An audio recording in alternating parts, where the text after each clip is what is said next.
I hope you like prison food and penis.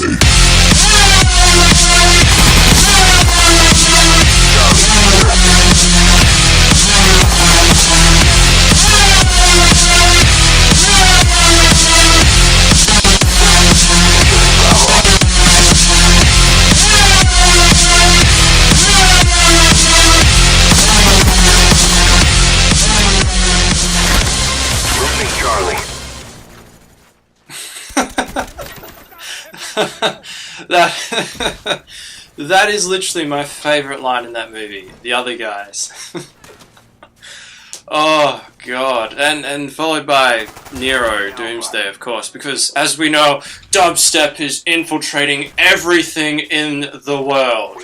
And you know, I think I know who came up with it. I think I know the original source. I think I have found the fountain of all things good and wubby. Richard Nixon. I mean, think about it. Just if you've ever heard Richard Nixon speak, or an impersonation of Richard Nixon, you know what I'm talking about. I mean, think about it. Oh goddamn Richard Nixon. I mean, he's in Futurama all the time. I mean, have you heard him speak?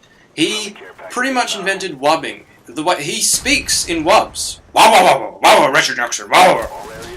And while we're on the subject of Richard Nixon, I think he also might have been the inspiration for certainly the the Christian Bale voice of Batman. I mean, think about it. The way he speaks. I'm the goddamn Batman. I'm a goddamn Richard Nixon.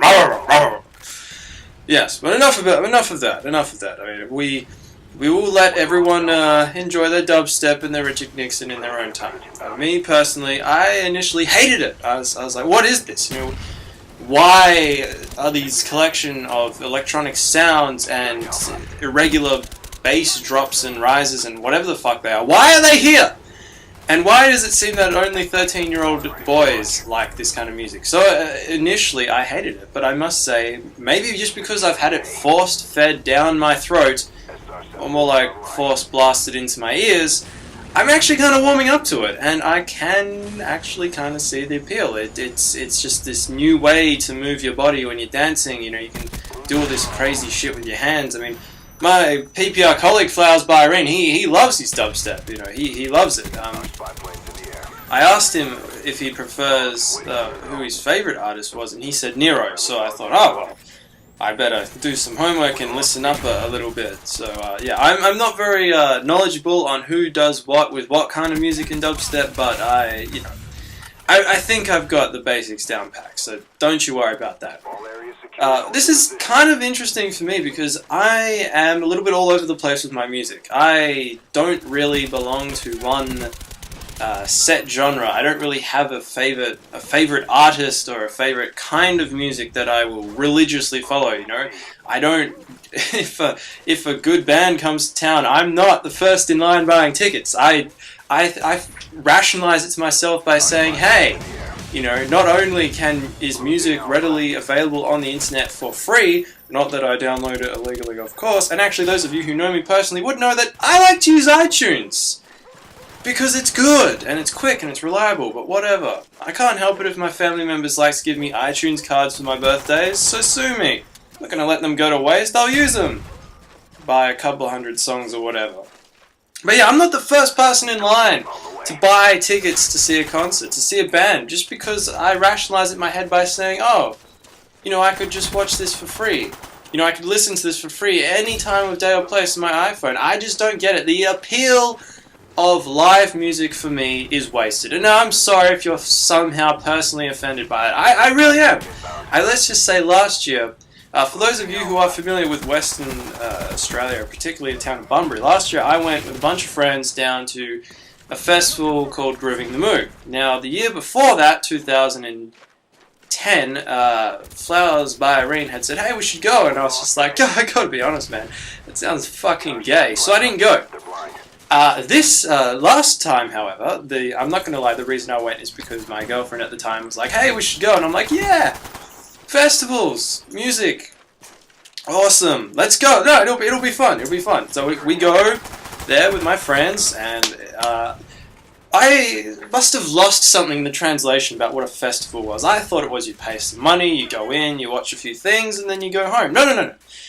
It's you go in, you stay all day, and then pretty much all night, and then you can go. It's like they actually lock you in. They physically do not let people go in or out once the gate's closed. And I was like, oh, okay, so for those of us who probably don't enjoy this music at all, it's kind of shitty and like being in a musical prison, because the majority of the music was independently funded artists playing independently sounding music to my independently shit / blood throwing up ears, because though I am impartial to types of music, I like everything from classical, jazz, dubstep, hell, even heavy metal. You know, I got quite a few albums by Slipknot on my iPhone. So yeah, I've got a piece of everything. Hell, I've even got one of Michael Bublé's albums. You know, singing hits by Dean Martin and all that. So I don't discriminate. When it comes to indie music, get the fuck out. I cannot stand it. Cannot stand it. There's just something about it that I just can't stand. And I think I found a pattern with it. Now, I don't know if I'm just biased and I'm noticing this pattern only in indie music. Maybe it applies to all kinds of music, but I find that indie music, you can listen to it without knowing anything about the band. You can almost sense if it's by an independent artist or not, by a few very simple things. One, there will usually be bells, chimes, whistles, some sort of metallic / wind instrument in it. You know, just like a faint, constant beat. Maybe a xylophone. Oh, the independents, they love their xylophones. I mean, that one song that everybody used to fucking sing and play all the time. Now you're just somebody that I used to know. In the background, there is a constant xylophone.